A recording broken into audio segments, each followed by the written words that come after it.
एक दिन गौतम बुद्ध और उनके शिष्य किसी गांव से वापस लौट रहे थे। चलते चलते शाम हो गई थी। बुद्ध ने अपने शिष्यों से कहा, आज रात इसी गांव में ही रुक जाते हैं और फिर कल सुबह आगे के लिए प्रस्थान करेंगे। रात्रि के समय गौतम बुद्ध अकेले ही गांव में टहलने के लिए निकले। तभी उनकी नज़र एक व्यक्ति पर पड़ी जो चुपचाप उदास सा अकेले एक पेड़ के नीचे बैठा था।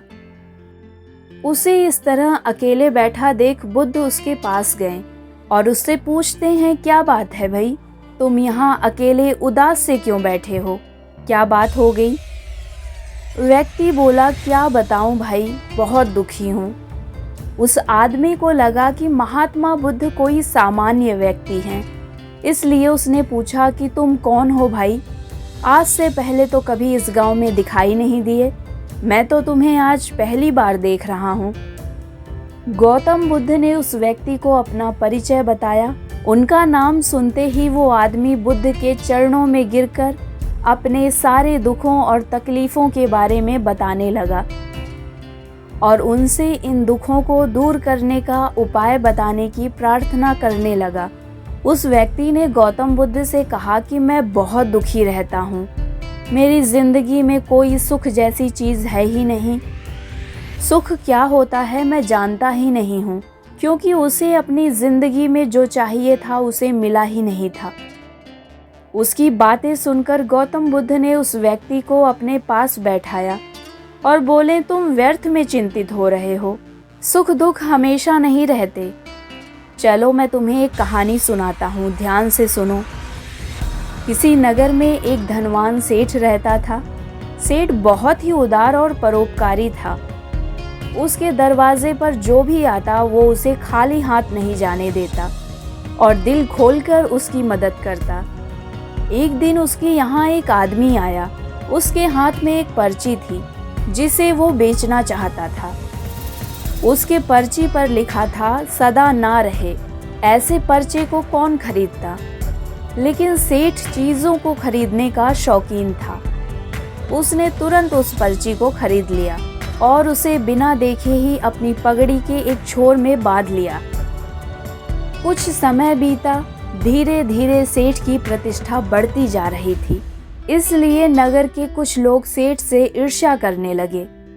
एक दिन लोगों ने राजा के पास जाकर उसकी शिकायत कर दी, जिससे राजा ने सेठ को पकड़वाकर जेल में डलवा दिया। जेल में काफी दिन निकल गए। सेठ बहुत दुखी था, क्या करे उसकी समझ में कुछ नहीं आ रहा था। एक दिन अचानक से सेठ का हाथ पगड़ी की गांठ पर पड़ गया।